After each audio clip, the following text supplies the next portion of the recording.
అందరికంటే మహారాష్ట్రలో ఎక్కువ మంది ఉన్నారు, 1,30,00,000 మంది ఉన్నారు.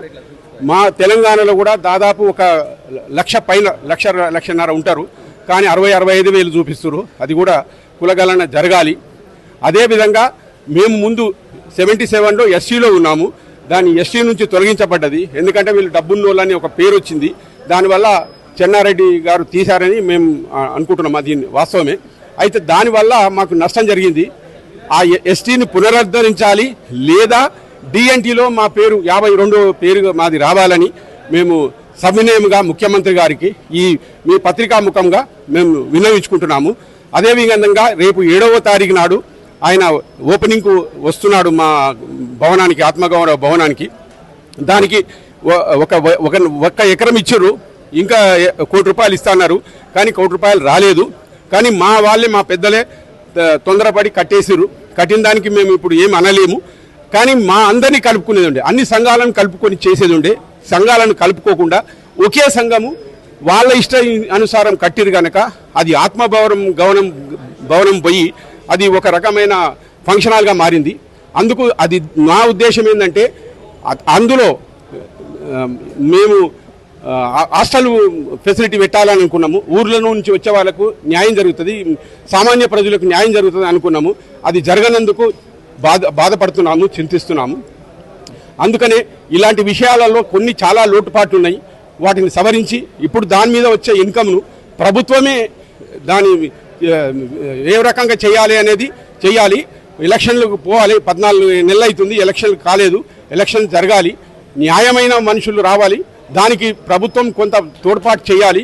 ఇప్పుడు ఏవైతే పర్మిషన్లు ఇస్తారో ఇవ్వాల్సిన పర్మిషన్లు లేవు.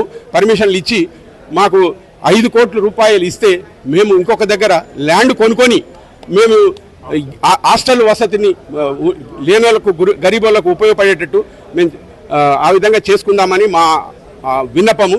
దానికి ముఖ్యమంత్రి గారు మమ్మల్ని నమ్మి మాకు న్యాయం చేయాలని మనస్ఫూర్తిగా కోరుకుంటున్నాను. అది ఇవ్వలేని పరిస్థితిలో ఉంటే డిఎన్టీలో ఖచ్చితంగా చేర్చాలి. మేము వంజరులం అంటే వనచరులము, వనాలలో తిరిగే వాళ్ళం.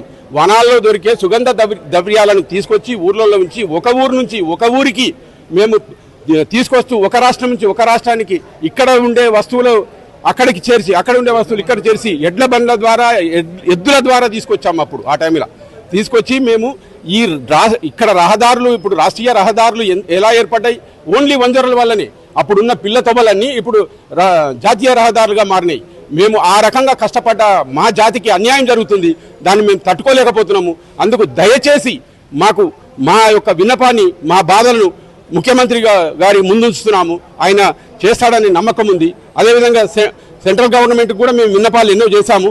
ప్రతి మీటింగ్లో మేము మాట్లాడాము. 1 నేషన్ 1 రిజర్వేషన్, అన్ని రాష్ట్రాల్లో ఒకటే ఉండాలని మా కోరిక. మా గోపీనాథ్ ముండే వల్ల మేము ఎంతో మా కులం బాగుపడ్డది. అలాంటి మనుషులు మా దాంట్లో కూడా రావాలి. ఆయనకు భారతరత్న ఇవ్వాలి. ఆయన జయంతి, వర్ధంతి కూడా ప్రభుత్వం, కేంద్ర రాష్ట్ర ప్రభుత్వాలు నిర్వహించాలి. అదేవిధంగా మా కులగురువు భగవాన్ బాబాది కూడా ఆయన జయంతి, వర్ధంతిని కూడా నిర్వహించాలని, రాష్ట్ర ప్రభుత్వం భరించాలని మేము కోరుకుంటున్నాము. దయచేసి మా విన్నపాన్ని విని ముఖ్యమంత్రి గారు కానీ ఇంకా మంత్రులు ఎవరున్నా వాళ్ళు మా బాధను అర్థం చేసుకోవాలని మేము విన్నవించుకుంటున్నాం.